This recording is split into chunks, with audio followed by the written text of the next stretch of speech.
देखने वाले शायकीन को अस्सलाम वालेकुम। आज मैं आपके लिए लेकर आई हूँ थोड़ा सा बनी बेस पर लिखा गया है। ये नावल खून बहा पर है, थोड़ा सा रोमांटिक है और थोड़ा सा बोल्ड है। चैनल को आपने सब्सक्राइब करना है, वीडियो को लाइक करना है और बेल आइकन को लास्ट में प्रेस करना है ताकि आने वाली न्यू नोटिफिकेशन आपको बर वक्त मिल सके। आइए चलते हैं अपने नावल की जानिब। वो अपने मेहंदी लगे हाथों को गौर से देख रही थी जो सुबह नाश्ते के बाद कुबरा खातून के हुक्म से उसे जाले ने लगाई थी। उसके बाद जाले ने अपने आप को कमरे में बंद कर लिया था, जबकि रेशानी कल से ही अपने कमरे में मौजूद थी। शाम का वक्त हुआ चला था। थोड़ी देर बाद उसका निकाह हो जाना था, जिसके बाद उसे अपना आप उस हस्ती को सौंपना पड़ता जिसे वो नापसंद करती थी। बेड पर बैठे हुए वो अपने मुतालिक सोच रही थी तो उसे बाहर से शोर की आवाज़ आने लगी। रेशानी तजस्सुस के मारे कमरे में मौजूद खिड़की की तरफ बढ़ी ताकि मालूम कर सके कि क्या हो रहा है। वहाँ उसे मेन गेट से अंदर आता हुआ ज़ैकम दिखाई दिया जो इस वक्त सख्त इश्तियाल में लग रहा था। गेट पर मौजूद पहरेदार और इस्माइल खान के आदमी उसे अंदर आने से रोक रहे थे। तब उसने हाथ में मौजूद पिस्टल से हवा में फायर किया जिससे सारे आदमी पीछे हो गए, यहाँ तक कि रोशानी भी डर गई। अब वह गुस्से में हवेली के अंदर दाखिल हो रहा था। उसी को देखकर रोशानी भी अपने कमरे से बाहर निकलने पर मजबूर हुई। तैमूर, तैमूर खान बाहर निकल। ज़ैगम हाल में आने के बाद गुस्से में ज़ोर से दहाड़ा। उसकी आवाज़ सुनकर रोशानी समेत सभी एक एक करके अपने कमरे से बाहर निकल गए। ज़ैगम सरदार इस्माइल खान को देखकर उसकी तरफ बढ़ा। सरदार इस्माइल खान को चंद मिनट पहले ही इत्तला मिल गई थी कि तैमूर खान की चलने वाली गोली से शमरोज़ चतोई हलाक हो चुका है। कहाँ छुपा के रखा है अपने बेटे को, बाहर निकालो उसे। गुस्से में सुर्ख आंखों से ज़ैगम सरदार इस्माइल खान को देखता हुआ बोला। वो अभी भी खून में लथड़ी हुई शमरोज़ चतोई की लाश देख कर आ रहा था। वहाँ हवेली में एक क़यामत खेज मंजर बरपा था। यह खबर थोड़ी ही देर पहले पूरे कबीले में फैल चुकी थी कि सरदार तैमूर खान ने शमरोज़ चतोई की जान ले ली। तैमूर खान इस वक्त घर पर मौजूद नहीं है।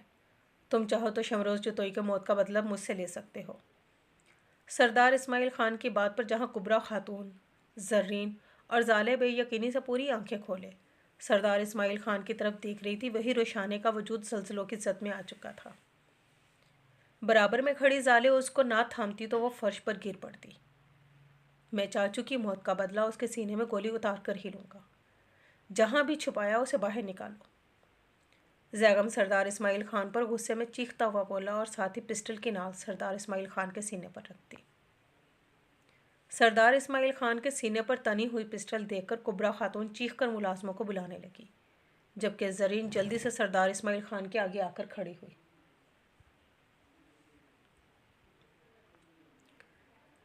बड़े खान सच कह रही हैं, तैमूर खान इस वक्त घर पर मौजूद नहीं है। मैं तुम्हारे आगे अपने बेटे और शोहर की ज़िंदगी की भीख मांगती हूँ। अल्लाह इंसाफ करने वाला है, तुम इन दोनों को बख्श दो। जरीन सरदार इस्माइल खान के हटाने पर भी उसके आगे से नहीं हटी, बल्कि वह ज़ैगम के आगे हाथ जोड़कर फरियाद करने लगी। बेशक अल्लाह इंसाफ करने वाला है, मगर उस हवेली में सफ़े मातम बिछा है तो यहाँ पर भी खुशी की शादियाँ नहीं बच सकते। अगर तैमूर खान सच में यहाँ मौजूद नहीं है, मगर अपने बाप की मौत की खबर सुनकर वो यहाँ ज़रूर आएगा। ज़ैगम गुस्से में पागल हो रहा था जब भी उसने जरीन का बाजू पकड़कर उसे इस्माइल खान के आगे से धक्का देकर दूर हटाया। इससे पहले वो दोबारा इस्माइल खान के सीने पर बंदूक की नाल रखता, रोशानी इस्माइल खान के आगे दीवार बनकर खड़ी हो गई। हटो सामने से। रोशानी के मेहंदी लगे हाथों को देखकर वो मज़ीद तैश में आकर चीखा, जिस पर रोशानी ने नफ़ी में सर हिलाया। सरदार इस्माइल खान रोशानी को भी हटाने की कोशिश कर रहा था, मगर वो अपनी जगह से 1 इंच नहीं हिली। उन पर गोली चलाने से पहले आपको मुझे जान से मारना होगा। रोशानी आंखों में आंसू भरे ज़ैगम को देखती हुई बोली। वो गज़बनाक त्योरों से रोशानी को घूरने लगा। यहीं उसकी हवेली थी, यहीं के लोगों की मोहब्बत उसके दिल में बसती थी। शमरोज़ चतोई की मौत का तो शायद उसे दुख भी नहीं हुआ होगा। अगर इस्माइल खान की जगह वो आज तैमूर खान का बचाव करती तो शायद वो तैमूर खान से पहले उसके सीने में गोली उतार देता। उसके सीने की आग अभी तक नहीं बुझी थी। वो हाथ में मौजूद पिस्टल नीचे करता हुआ वहाँ से जाने के लिए मुड़ा। शक्ल क्या देख रहे हो तुम लोग, सब मिलकर काबू कर लो उसे।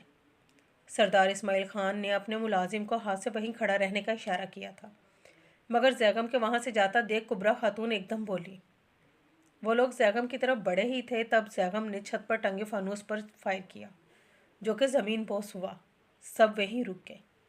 روشانے اور زالے دونوں اپنے کانوں پر ہاتھ رکھے کھڑی تھیں، جبکہ سردار اسماعیل خان افسوس سے کبرا خاتون کو دیکھ رہا تھا۔ میں تیمور خان کو چھوڑوں گا نہیں۔ زیغم غصے میں کبرا خاتون کو دیکھتا ہوا بولا اور باہر نکل گیا، جبکہ زرین وہیں فرش پر بیٹھی زور زور سے رونے لگی۔ مجھے مار لیں، پیٹ لیں، لیکن میں خاموش نہیں رہوں گی اماں حضور۔ آپ کی تربیت کی وجہ سے میرا تیمور خان قاتل بنا ہے۔ زرین روتے ہوئے کبرا خاتون کو دیکھ کر بولی، جبکہ روشانی اور زالے ملامت بھری نظروں سے کبرا خاتون کو دیکھنے لگی۔ سردار اسماعیل خان وہیں خاموش کھڑا تھا۔ یوں آنکھیں پھاڑ کر مجھے مت دیکھو، لے کر جاؤ اسے کمرے میں۔ کبرا خاتون کرخت لہجے میں روشانی اور زالے کو دیکھتی ہوئی بولی، تو وہ دونوں ہی فرش پر بیٹھ کر روتی ہوئی زرین کو اٹھا کر کمرے میں لے جانے لگی۔ راشد، نوشاد، فوراً تیمور خان کا پتہ لگاؤ کہ اس وقت کہاں ہے، اور اسے خبردار کر دو جب تک معاملہ ٹھنڈا نہ ہو جائے وہ حویلی میں قدم نہ رکھے۔ کلیجہ ٹھنڈا کیا آج میرے شیر نے میرا۔ زریاب خان کا بدلہ آج پورا ہوا۔ کبرا خاتون اپنے خاص ملازموں کو حکم دیتی ہوئی تفکر سے بولی تو سردار اسماعیل خان اپنی ماں کو دیکھنے لگا۔ یہ وقت شکل دیکھنے کا نہیں ہے اسماعیل خان، میرے کمرے میں آؤ تاکہ کچھ صلاح مشورہ کیا جائے۔ کبرا خاتون سردار اسماعیل خان کو بولتے ہوئے اپنے کمرے میں چلی گئی۔ آج شمروز جتوئی کی موت کو پورا ایک ہفتہ گزر چکا تھا۔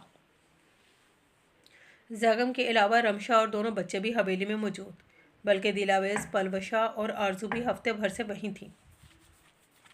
فیروز جتوئی نے اپنے آدمیوں کو چاروں طرف پھیلا دیا تھا، مگر تیمور خان کہاں پوشیدہ تھا اس کے آدمی ابھی تک معلوم نہیں کر سکے تھے۔ شمشیر جتوئی اپنے بیٹے کے غم میں ادموا سا ہو گیا تھا، لیکن آج جرگہ بٹھایا گیا تھا بہت ہمت کر کے۔ شمشیر جتوئی فیروز جتوئی کے ساتھ وہاں پہنچا تھا۔ انہوں نے شمروز جتوئی کے خون کے بدلے تیمور خان کا سر مانگا تھا، مگر چونکہ تیمور خان منظر سے غائب تھا تو سردار اسماعیل خان نے ان لوگوں کو پیسوں کی پیشکش کی تھی، جسے رد کرتے ہوئے فیروز جتوئی نے ان سے خون بہا میں روشانے کو مانگا۔ واپس حویلی آ کر جب یہ خبر فیروز جتوئی نے حویلی میں موجود سب لوگوں کو سنائی تو رمشا صرف بری طرح چونکی، بلکہ زیغم سانس لینا بھول گیا۔ اسے اپنے جسم کا خون خشک ہوتا ہوا محسوس ہوا۔ بہت مشکلوں سے وہ بولنے کا قابل ہوا تھا۔ یہ کیا بول رہے ہیں آپ بابا سائیں؟ آپ لوگوں نے ان کی پیشکش قبول کیسے کر لی؟ ایسا ہرگز نہیں ہوگا۔ چاچو کا خون اس طرح رائے گا نہیں جائے گا۔ خون کا بدلہ صرف خون ہوگا۔ زیغم اس فیصلے سے اختلاف کر کے فیروز جتوئی کو مخاطب کرتا ہوا بولا، تمہیں یہ کیوں لگ رہا ہے میں اپنے چھوٹے بھائی کا خون معاف کر دوں گا؟ میں تو ان سرداروں کی نسل کو ہی جڑ سے ختم کر دوں گا۔ سردار اسماعیل خان نے پیسوں کی پیشکش کی تھی، تب میں نے رقم کے بدلے خون بہا میں رباب کی بیٹی کو مانگا۔ ایک بار رباب کی بیٹی اس گھر میں اسد کی بیوی کے طور پر آ جائے تو پھر اس تیمور خان کو بھی بعد میں دیکھ لوں گا۔ فیروز جتوئی زیغم کو سمجھاتا ہوا بولا، گستاخی معاف فیروز بھائی، مگر میں ایسا نہیں چاہتی۔ میرا بیٹا اسد رباب کی بیٹی سے چھوٹا ہے، نہ میں اس بے جوڑ شادی کے حق میں ہوں اور نہ ہی خون بہا کے اس فیصلے کے حق میں۔ جانے والا تو اس دنیا سے چلا گیا، اب آپ لوگ اس کے بدلے میں اپنی ہی بیٹی کی بیٹی کو اس گھر میں لائیں گے، وہ بھی بدلے کے لیے؟ ویسے بھی اعجاز بھائی مجھے لینے کے لیے آ رہے ہیں، کل شام تک میری اور بچوں کی شہر کے لیے روانگی ہے۔ رمشا جو کہ خاموشی سے ساری بات سن رہی تھی، فیروز جتوئی کی بات سن کر اس کے فیصلے سے انکار کر کے حویلی سے اپنے جانے کا فیصلہ بھی سناتی ہوئی بولی، تو تمہیں کون کہہ رہا ہے رباب کی بیٹی کو تم بہو کے روپ میں قبول کرو؟ کل اسد کا اس سے نکاح کر دیا جائے گا، اس کے بعد بے شک تم لوگ چلے جانا، رباب کی بیٹی یہی رہے گی حویلی میں۔ 4 لوگوں میں بیٹھ کر فیصلہ کیا جا چکا ہے، اس میں اب رد و عمل کیسے ممکن ہو سکتی ہے؟ شمشیر جتوئی اپنی چھوٹی بہو کو دیکھ کر اسے سمجھاتا ہوا بولا۔ رمشا زیغم کے سفید پڑتے چہرے کو دیکھنے لگی جو کہ اب بالکل خاموش کھڑا تھا۔ یعنی میں اپنے بیٹے کا نکاح رباب کی بیٹی سے کروا کر اس بے قصور لڑکی کو یہاں اس حویلی میں چھوڑ کر چلی جاؤں، اور وہ ساری زندگی یہاں پر اسد کے نام پر بیٹھی رہے؟ बाबा साईं ज़रा सोच समझ कर जवाब दें। ये दुश्मनी आप किसके साथ निकाल रहे हैं? उन सरदारों के साथ या फिर अपनी बेटी के साथ?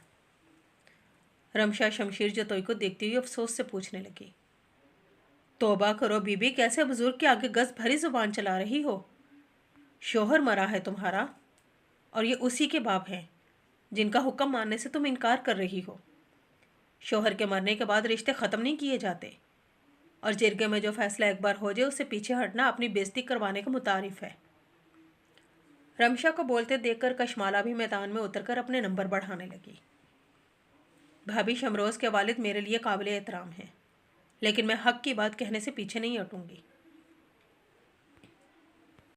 अगर आपको ऐसा लग रहा है मुझे मेरे शोहर के मरने के बाद उनसे जुड़े रिश्तों की कदर नहीं, या फिर इस फैसले की नामंजूरी पर इस खानदान की नाक कट सकती है, तो फिर आप ज़ैगम का निकाह रुबाब की बेटी से करवा दें। ये तो बेजोड़ रिश्ता भी नहीं कहलाएगा। बाबा साईं, आप मेरी बात पर गौर ज़रूर कीजिएगा, रमशा कशमाला से कहती हुई आखिर में शमशीर जतोई को देखकर बोली।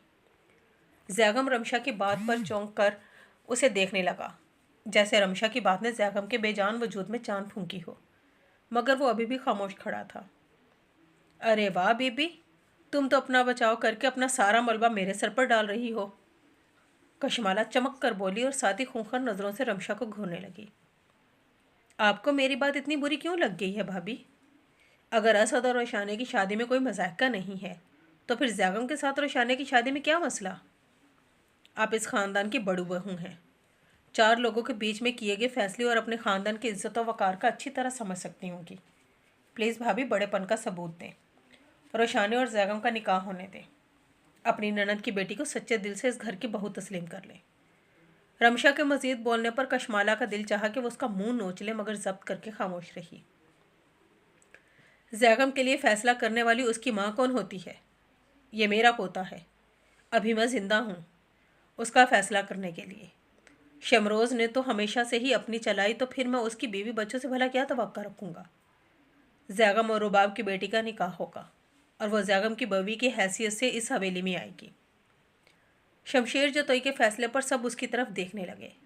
फ़िरोज़ जतोई बिल्कुल खामोश था, जबकि कशमाला ने नागवार ना गुजरने रमशा को देखा और गुस्से में अपने कमरे में चली गई, जबकि रमशा के चेहरे पर सुकून था। वो मुतमईन अंदाज में हैरान और परेशान खड़े ज़ैगम को देखने लगी, फिर खुद भी अपने कमरे में चली गई। चच्ची, आपने ऐसा सबके सामने क्यों कहा? मतलब मेरी समझ में नहीं आ रहा कि। ज़ैगम रमशा के कमरे में आते ही उससे पूछने लगा, क्या वो भी शमरोज़ जतोई की तरह उसके दिल की बात को जानती थी? क्या समझ में नहीं आ रहा तुम्हें ज़ैगम? बाबा साईं असद से रोशाने का निकाह पढ़वा रहे थे, ये समझ में नहीं आ रहा तुम्हें, या फिर रोशाने की इस हवेली में सारी ज़िंदगी असद के नाम पर ज़िंदगी गुजारते देखना समझ में नहीं आ रहा? रमशा ज़ैगम को देखती हुई पूछने लगी तो ज़ैगम ने बेसाख्ता उससे नज़रें चुराई, यानी वो भी रोशाने से उसकी पसंदीदगी के बारे में जानती थी। तुम्हें मालूम है ना ज़ैगम, उस दिन शमरोज़ इस्माइल ख़ान के पास तुम्हारी और रोशाने की शादी की बात करने के लिए जा रहे थे। यूँ मुझे हैरत से मत देखो, शमरोज़ शोहर थे मेरे, वो मुझसे हर बात शेयर करते थे। उन्हें अच्छी तरह अंदाज़ा हो गया था तुम दोनों रोशाने को पसंद करने लगे हो। वहाँ जाने से पहले उन्होंने मुझे खुद मोबाइल पर कॉल करके अपने जाने का बताया था। शमरोज़ भी यही चाहते थे कि रुबाब की बेटी इस हवेली में तुम्हारी बीवी की हैसियत से वापस आ जाए, मगर रोशाने को यहाँ लाने का जवाज़ वो खुद बन जाएंगे, इसका तो उन्हें भी अंदाज़ा नहीं था। आखिरी बात पर रमशा की आवाज़ रंध गई और ज़ैगम का दिल अफसरदा हो गया। मुझे मालूम है कशमाला भाभी इस वक्त मुझसे सख्त खफा होंगी, बाबा साईं भी खफा होंगे, लेकिन इस वक्त जो हो रहा है, जैसे हो रहा है, उसे होने दो ज़ैगम, बाद में सब कुछ ठीक हो जाएगा। थोड़े वक्फे के बाद रमशा ज़ैगम से दोबारा बोली तो वो खामोशी से रमशा को देखने लगा। उस वक्त ज़ैगम के अपने दिल की कैफियत अजीब हो रही थी। वो खुद भी अपनी इस कैफियत को समझने से बालातर था। कोई और वक्त होता तो वो अपनी ज़िंदगी में रोशाने के आने पर खुशी से झूम उठता, क्योंकि रोशाने उसकी बिन मांगी दुआ थी। उसने रोशाने को दिल से ख्वाहिश की थी, मगर खुदा से मांगा नहीं था। अब वो उसे बिन मांगे मिल रही थी, मगर फिर भी उसका दिल अंदर से उदास था। शायद शमरोज़ जतोई की जुदाई पर, या फिर ज़रीन की बात पर कि वो बचपन से तैमूर ख़ान को पसंद करती है। غور سے اپنے ہاتھ میں موجود مہندی کو دیکھ رہی تھی جس کا رنگ اب پھیکا پڑ چکا تھا۔ تھوڑی دیر پہلے ہی اس کا زغم جتوئی سے نکاح ہوا تھا۔ کبریٰ خاتون نے اپنے پوتے کی زندگی بچانے کے لیے اس کو قربان ہونے کے لیے پیش کیا تھا۔ ابھی چند منٹ پہلے ہی کبریٰ خاتون اس کے سر پر ہاتھ رکھ کر اسے سلامتی کی دعائیں دے کر اپنے کمرے میں جا چکی تھی، جبکہ زرین اور زالے روشانے کے پاس اس کے کمرے میں موجود تھیں۔ کیا ہوا روشانے؟ تم پریشان ہو؟ زالے کی بات سن کر روشانے اسے دیکھنے لگی۔ پریشان نہیں ہوں، خوف زدہ ہو، روشانے زالے کو دیکھتے ہوئے بولنے لگی۔ کیا اسے معلوم نہیں تھا کہ خون بہانے میں والی لڑکیاں کس سلوک کی مستحق ہوتی ہیں؟ خوف زدہ تو تمہیں جب ہونا چاہیے تھا بچے، جب تم میری بہو بنتی۔ زرین پھیکی سی مسکراہٹ کے ساتھ بولی تو روشانے خاموشی سے زرین کو دیکھنے لگی، جبکہ زالے بیڈ سے اٹھ کر بڑے سے بیگ میں روشانے کے کپڑے، کتابیں اور ضرورت کی اشیاء رکھنے لگی۔ رباب تمہیں پیدا کر کر چند گھنٹے بعد ہی گزر گئی تھی، تو اس سے میں نے تمہیں اپنی بیٹی سمجھ کر پالا۔ جب تم نے کہا کہ تمہیں خان سے ڈر لگتا ہے، تم مجھ سے شادی نہیں کرنا چاہتی، تب میں نے دل سے تمہارے لیے دعا مانگی تھی، اور یہ بھی کہ کوئی معجزہ ہو جائے، میرے پھول جیسی بیٹی کو کوئی شہزادہ آ کر لے جائے۔ زرین روشانے کو دیکھتی ہوئی بتانے لگی، تو روشانے نے زرین کے کاندھے پر اپنا سر رکھ دیا۔ مجھے زیغم سے ڈر لگ رہا ہے تائمہ، وہ شمروز ماموں سے بہت پیار کرتے تھے، آپ نے اس دن دیکھا تھا نا ان کی آنکھوں میں غصہ۔ روشانے اپنے محسوسات زرین سے شیئر کرتی ہوئی بولی۔ اس کے غصے پر مت جاؤ بچے، میں نے اس کی آنکھوں میں ابھرتا ہوا ایک اور جذبہ بھی دیکھا ہے۔ زرین کی بات سن کر روشانے نے اس کے کندھے سے سر اٹھایا۔ زالے بھی چونک کر زرین کو دیکھنے لگی۔ بالکل سچ کہہ رہی ہوں میں، جو جذبہ اس کی آنکھوں میں اس وقت امنڈ رہا تھا، مجھے پورا یقین ہے وہ جذبہ اس کے غصے پر کبھی بھی حاوی نہیں ہوگا۔ زرین کو وہ دن یاد آیا جب زیغم روشانے کے لیے حویلی آیا تھا۔ اس کی آنکھوں میں بے چینی اور بے قراری صرف اور صرف روشانے کے لیے تھی۔ یہی وجہ تھی کہ آج زیغم سے روشانے کے نکاح پر زرین اندر سے مطمئن تھی۔ روشانے زرین کو مزید کنفیوز ہو کر دیکھنے لگی۔ اسے سمجھ میں نہیں آیا اس کی تائمہ نے زیغم کو کب اتنے قریب سے دیکھ لیا کہ وہ اس کے اندر کا حال جان گئی۔ آنٹی بالکل ٹھیک کہہ رہی ہیں، تم فضول کی سوچیں پال کر کیوں اپنے آپ کو پریشان کر رہی ہو؟ زالے اس کا بیگ ایک سائڈ میں رکھ کر روشانے کے پاس آتی ہوئی اس سے بولی۔ اگر میں فضول سوچ رہی ہوں تو وہ 2 بول پڑھوا کر فوراً نہ چلے جاتے۔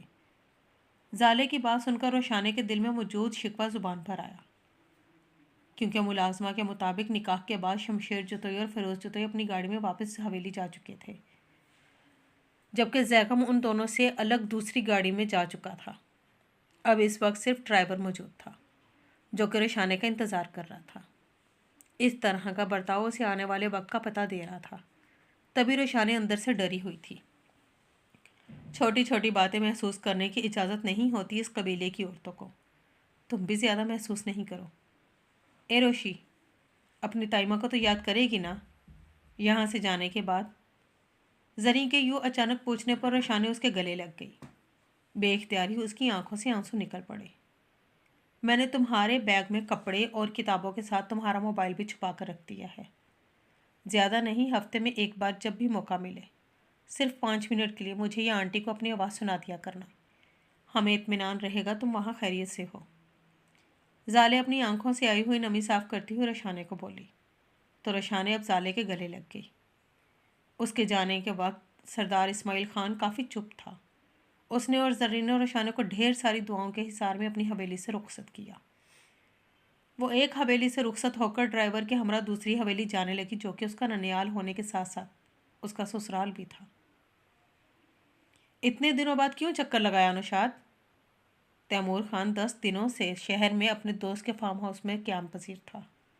نوشاد کو وہاں آتا دیکھ کر اس سے پوچھنے لگا۔ فیروز جتوئی نے اپنے بندے چاروں طرف چھوڑ رکھے ہیں خان، ابھی بھی بہت احتیاط کے ساتھ ہر طرف نظر رکھتے ہوئے آپ کی خدمت میں حاضر ہوا ہوں۔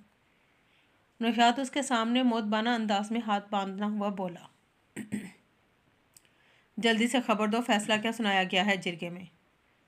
تیمور خان صوفے پر بیٹھا ہوا بے چینی سے نوشاد سے پوچھنے لگا۔ اس دن شمروز جتوئی پر اس نے ارادہ باندھ کر گولی نہیں چلائی تھی، بلکہ اپنے منہ پر پڑنے والے تھپڑ کی تاب نہ لاتے ہوئے اس سے غصے میں گولی چل گئی تھی۔ چونکہ وہ دشمن تھا اس لیے تیمور خان پشیماں ہرگز نہیں تھا۔ तब से उसका अपनी हवेली और वहाँ के हर फर्द से राब्ता मुनक़ता हो चुका था। छोटे खान, वो उन्होंने आपके बदले छोटी बीबी को खून बहा में मांगा था। कल ही रोशानी बीबी का निकाह ज़ैगम चतोई से हुआ है। नौशाद हिचकिचाता हुआ बोला, क्योंकि वो जानता था कि छोटी बीबी से उसके खान की शादी होने वाली थी। जबकि ये खबर सुनकर तैमूर खान एकदम तैश में आ गया। सोफे से उठकर उसने नौशाद का गिरेबान पकड़ा। क्या बकवास कर रहे हो? ऐसा कैसे हो सकता है? दादी हजूर मेरे साथ ऐसा नहीं कर सकती। तैमूर खान गुस्से में जोर से दहाड़ा। ये खबर सुनकर उससे गुस्सा जब्त करना मुश्किल हो गया था। बड़े खान ने उन लोगों को पैसों की पेशकश की थी और उस ज़मीन की भी पेशकश की थी जिसको लेकर आप लोग का बरसों से तनाज़ा चल रहा था, मगर वो लोग रोशानी बीबी की ही शर्त पर राज़ी हुए। नौशाद तैमूर खान के गुस्से को देखकर हाथ जोड़ता हुआ उसे बताने लगा। तैमूर खान ने नौशाद का गिरेबान छोड़कर उसे पीछे धक्का दिया। छोड़ूंगा नहीं मैं इन बाप बेटों को। तैमूर खान की बर्दाश्त जवाब देगी। वो गुस्से में कमरे से बाहर निकलने लगा। खान मेरी बात सुने। बीबी साईं कुबरा खातून ने ख़ास आपके लिए पैगाम भेजा है। आपको चंद दिनों तक मज़ीद यहीं रहना है, क्योंकि अभी भी ख़तरा ख़त्म नहीं हुआ है। उन लोगों की ज़ुबानों पर भरोसा नहीं किया जा सकता। नौशाद हाँफता हुआ तैमूर खान के पीछे आया और हाथ जोड़कर तैमूर खान से इल्तिजा करने लगा। बहुत बड़ा वार किया है उस ज़ैगम चतोई ने मेरे ऊपर। छोड़ूंगा नहीं मैं उसे। तैमूर खान जब्त करता हुआ अपने आप से बोला। वो कमरे में मौजूद लकड़ी के तख्त पर लेटी हुई इस वक्त बुखार में चल रही थी। उसके दोनों पांव बुरी तरह सूजे हुए थे। पूरा 1 हफ्ता गुजर गया था उसे हवेली में आए हुए। रोशानी को वो दिन याद आया जब उसने हवेली में कदम रखा था। उस हवेली में उसे अपनी हैसियत का उसी दिन अंदाज़ा हो गया था। शनो ने उसे ज़ैगम के कमरे में पहुंचा दिया था, मगर थोड़ी देर बाद कशमाला गुस्से में ज़ैगम के कमरे का दरवाज़ा खोलकर अंदर आई और गज़बनाक नज़रों से रोशानी को देखने लगी। उसकी नज़रों में कुछ ऐसा था कि रोशानी सहम कर बेड से उठ खड़ी हो गई। रोशानी उसे देखकर पहचान गई थी कि वो उसकी बड़ी मामी है, क्योंकि शमरोज़ जतोई के पास एल्बम में कशमाला की भी तस्वीर मौजूद थी। रोशानी के सलाम के जवाब में कशमाला उसे बालों से खींच कर ना सिर्फ ज़ैगम के कमरे से बाहर लेकर आई थी, बल्कि उसको बालों से पकड़कर सीढ़ियाँ उतरती हुई रोशानी को नीचे लेकर आई और एक छोटे से कमरे में उसे ला फेंका। कशमाला रोशानी पर साफ लफ्ज़ों में वाज़िया कर चुकी थी कि वो खून के बदले यहाँ आने वाली लड़की है। उसे ज़ैगम के कमरे में रहने के ख्वाब हरगिज़ नहीं देखने चाहिए। कशमाला ने उसे बताया था कि वो अपने बेटे की दूसरी शादी अपनी मर्जी की लड़की से करवाएगी। कशमाला रोशानी का हुस्न देखकर अंदर से बुरी तरह जल गई थी। उसे डर था कि ज़ैगम जैसे बचपन में रुबाब का दीवाना था, वैसे ही अब वो उसकी बेटी का भी दीवाना हो जाएगा। इसलिए उसने रोशानी को कड़े लफ्ज़ों में तंबीह की थी कि वो ज़ैगम से अपना चेहरा छुपाए। रोशानी को देख देख कर उसका खून खोल रहा था, इसलिए अपना गुस्सा ठंडा करने के लिए उसने रोशानी के सामने रुबाब को गालियाँ देना और बुरा भला कहना शुरू कर दिया। रोशानी सारी रात कशमाला के अल्फाज याद कर कर रोती रही, जो अल्फाज कशमाला ने उसकी मरी हुई माँ के बारे में इस्तेमाल किए थे। रोशानी का बैग कशमाला के कहने पर उसी के कमरे में रखवा दिया गया था, जो कमरा रोशानी के इस्तेमाल के लिए दिया गया था। वो कमरा कहीं से भी उस आलीशान हवेली का हिस्सा मालूम नहीं होता था, जहाँ एक लकड़ी का तख्त, एक पलंग और लकड़ी की बोसीदा अलमारी के सिवा कुछ भी नहीं था। दूसरे दिन सुबह नाश्ते की टेबल पर उसकी शमशीर जतोई और फिरोज़ जतोई यानी अपनी नाना और मामू से मुलाकात हुई थी। शमशीर जतोई के कहने पर ही उसे नाश्ते की टेबल पर बुलाया गया था। उसे हवेली के कुछ असूल और चंद हदायत दी गई थी। वो अपनी पढ़ाई जारी नहीं रख सकती थी। उसे कहीं अकेले आने जाने की इजाज़त नहीं थी। खासकर सरदारों की तरफ से कता ताल्लुकी का हुक्म दिया गया था। हाँ, हवेली के अंदर वो जैसे चाहे अपनी मर्जी से रह सकती है। कोई भी परेशानी हो या किसी भी चीज़ की ज़रूरत हो तो वो बिला झिझक उन लोगों से कह सकती है। ये सब कुछ उसे फिरोज़ जतोई ने कहा था। शमशीर जतोई और फिरोज़ जतोई का रवैया अगर बहुत ज़्यादा अपनायत भरा नहीं था तो इतना बुरा भी नहीं था। रोशानी वहाँ टेबल पर मौजूद कशमाला को देखती हुई सोचने लगी, मगर कशमाला को काड़दार नज़रों से अपनी तरफ देखने पर उसने नाश्ते के दौरान दोबारा कशमाला की तरफ नज़र उठाकर नहीं देखा था। दूसरा दिन तो यूं ही गुजर गया। तीसरे दिन भी जब उसे जैगम नजर नहीं आया तो रोशानी ने डरते डरते बहुत हिम्मत करते हुए किचन में काम करती हुई शानों से जैगम के बारे में पूछा।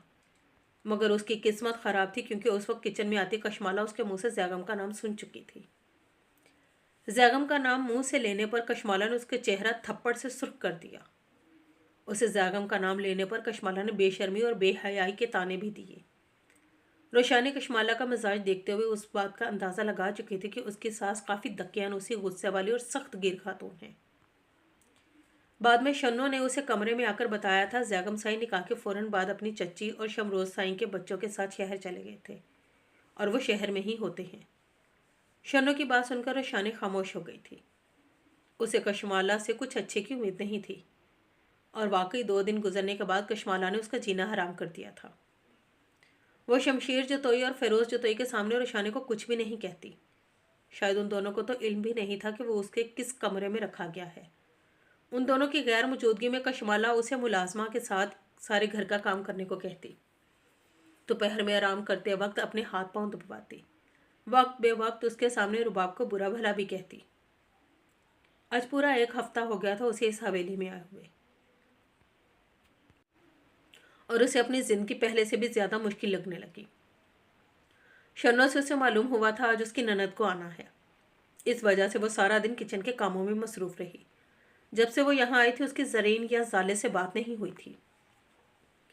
शमशीर जतोई और फिरोज जतोई का लचकदार रवैया देखते हुए शायद वो उनकी बताए हुए असूल भी भूल बैठी थी। इसलिए अपना मोबाइल निकालकर जरीन को कॉल मिलाने लगी। काफ़ी देर तक बेल जाती रही तो उसने जाले के नंबर पर कॉल की। इतने दिनों बाद जाले से बात करते हुए उसे वक्त का एहसास नहीं हुआ। जब उसके कमरे का दरवाज़ा ज़ोर से बजा तब उसने जल्दी से मोबाइल बंद करके तकिए के नीचे रख दिया। कमरे का दरवाज़ा खोलते ही कशमाला ने उसे मारना शुरू कर दिया। बकौल कशमाला के कमरे में कोई मौजूद था जिससे वो बातें कर रही थी। वो कशमाला की मार बर्दाश्त नहीं कर पाई, तब उसने तकिए के नीचे से अपना मोबाइल निकालकर कशमाला को दिया और उससे माफ़ी मांगने लगी। मगर मोबाइल देकर कशमाला ने शन्नो से डंडा मंगवाया। मोटे से डंडे को देखकर रोशानी की रूह फना होने लगी। उसके बार बार माफ़ी मांगने के बावजूद घर के तमाम मुलाजमों के सामने कशमाला ने उसे बुरी तरह मारा। शाम में जब आरजू मेके आई और शन्नो से उसे दोपहर वाला वाक़या मालूम हुआ तो उसे सिर्फ माँ की हरकत पर ही दुख नहीं हुआ, बल्कि जैगम की लापरवाही पर भी दुख हुआ। वो अफसोस भरी निगाहों से रोशानी को रोता सिसकता हुआ देखकर अपने घर चली गई। वो थोड़ी देर पहले ही ऑफिस से अपने फ्लैट में आया था। हफ्ता भर हो चला था उसे हवेली से वापस शहर आए हुए। अब की बार हवेली से वापसी पर जैगम का दिल काफ़ी उदास था, क्योंकि शमरोज उसके साथ नहीं था। रमशा और बच्चों को शहर वाले घर में छोड़कर वो खुद अपने फ्लैट में आ गया था। असद और वफा के साथ रमशा ने भी उसे काफ़ी रोका, मगर वो वक्ती तौर पर अपने फ्लैट के शिफ्ट होने का कहकर उन्हें टाल गया था। वो रमशा, असद और वफा की तरफ से इसलिए भी मुतमईन था क्योंकि रमशा के भाई और भाभी चंद माह के लिए उसी के घर में मौजूद थे। यहाँ अपने फ्लैट में आकर उसने ज़रूरत के सामान के साथ रूम्स के हिसाब से फर्नीचर तो ख़रीद लिया था, मगर ऑफिस में मसरूफियत के बायस उसे टाइम नहीं मिल रहा था सारे फर्नीचर को तरीके और सलीके से रख सके। ऑफिस से आने के बाद उसने अभी शूज़ भी नहीं उतारे थे। वो रिलैक्स अंदाज में सोफे पर बैठा हुआ स्मोकिंग करता रोशानी के बारे में सोच रहा था। हफ्ते भर से फरागत के औकात में अब शायद उसका एक यही काम रह गया था। निकाह के बाद शहर आते वक्त वो रोशानी से मिलकर नहीं आया था। ऐसा नहीं था कि वो अपने दिल में रोशानी के लिए कोई बात रखे हुए था या फिर उससे खफा था। इस तरह यूँ अचानक उन दोनों का निकाह हो जाना, मालूम नहीं रोशानी का जहन उस निकाह को कबूल कर चुका था या नहीं। वो रोशानी को थोड़ा टाइम देना चाहता था और ये वक्त वो उसी दौर रहकर ही दे सकता था। जरीन की बात को वो पहले जज्बाती होकर सोच रहा था, लेकिन अब वो जरीन की बात पर टोटली कंफ्यूज था।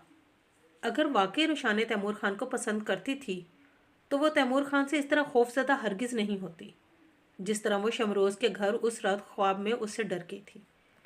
फिर जिस तरह शमरोज़ जतोई ने तैमूर खान का रवैया रोशानी को अपने साथ ले जाते हुए बताया था, ये सब सोचकर जैगम का दिमाग उलझ जाता। बहरहाल जो भी था, लेकिन अब तो रोशानी उसकी बीवी थी। स्मोकिंग करता हुआ वो अपनी ही सोचों में गुम था कि उसका मोबाइल बजने लगा। हाँ अर्जू, सुनाओ कैसी हो, सब खैरियत है? आरजू की कॉल रिसीव करता हुआ वो सोफे से टेक लगाकर मज़ीद रिलैक्स होकर बैठा। अपनी बहन से खैर खैरियत पूछने लगा। आरजू की तो आरजू ही रह जाएगी, कभी उसका भाई खुद भी कॉल करके अपनी बहन की खबरगिरी कर ले। आरजू ज़ैगम से शिकवा करती हुई बोली, जिस पर वो मुस्कुराया। आजकल तो तुम्हारे भाई को अपनी खबर नहीं, ये बताओ बच्चे कैसे हैं दोनों? ज़ैगम बेपरवाही से कहता हुआ हाथ में मौजूद सिगरेट को एस्ट्रे में मसलने लगा। दोनों ठीक हैं, अपने बाबा के साथ बाहर गए हैं। जब तुमको अपनी खबर नहीं है तो अपने से जुड़े लोगों की कैसे खबर हो सकती है? मैं भी क्या पूछ बैठी हूँ। खैर ये बताओ रमशा चची और बच्चे कैसे हैं? आरजू ने जिस बात के लिए फ़ोन किया था उसको करने का इरादा तर्क करती हुई रमशा की खैरियत पूछने लगी। परसों गया था मैं चची की तरफ, असद और वफ़ा से मुलाकात भी हुई थी। वो लोग ठीक हैं। ऐसा बिल्कुल नहीं है कि अपने से जुड़े लोगों की खबर नहीं मुझे। दादा साईं और माँ से बात हुई थी मेरी। ज़ैगम अपनी आंखें बंद करता हुआ थके हुए अंदाज में आरजू को बताने लगा। हवेली से रुखसत होते हुए एक और भी ताल्लुक जोड़ कर आए थे तुम। अगर फुर्सत मिले तो उसकी भी खबर लेना कि किस हाल में है वो। ना चाहते हुए भी आरजू के मुंह से शिकवा निकल गया। रोशाने का चेहरा उसकी बंद आंखों के सामने आया और ज़ैगम ने अपनी आंखें खोली। किस हाल में है कि क्या मतलब है तुम्हारा? क्या हुआ है रोशी को? ठीक तो है ना वो? ज़ैगम आरजू से पूछता हुआ एकदम सीधा होकर बैठा। बीवी वो तुम्हारी है, उसके बारे में पूछ तुम मुझसे रहे हो? वह तंज़िया अंदाज में मुस्कुराती हुई ज़ैगम से बोली। आरजू प्लीज़ सीधी तरह मुझे बताओ क्या हुआ है रोशी को? ज़ैगम अब आरजू से थोड़ा सख्ती से पूछने लगा और साथ ही उठ खड़ा हो गया। ऐसे मुंह ज़बानी बताने में थोड़ा मज़ा आएगा। जाओ जाकर खुद देख लो किस हाल में है तुम्हारी बीवी। आरजू ने बोलते हुए लाइन डिस्कनेक्ट कर दी। ज़ैगम को आरजू की कॉल काटने पर गुस्सा आया, मगर वो जानता था अब वो उसे कुछ नहीं बताएगी। ज़ैगम को रुशाने की फ़िक्र होने लगी, इसलिए अपनी थकावट को नज़रअंदाज करता हुआ गाड़ी की कीज़ उठाकर फ्लैट लॉक करता हुआ बाहर निकल गया।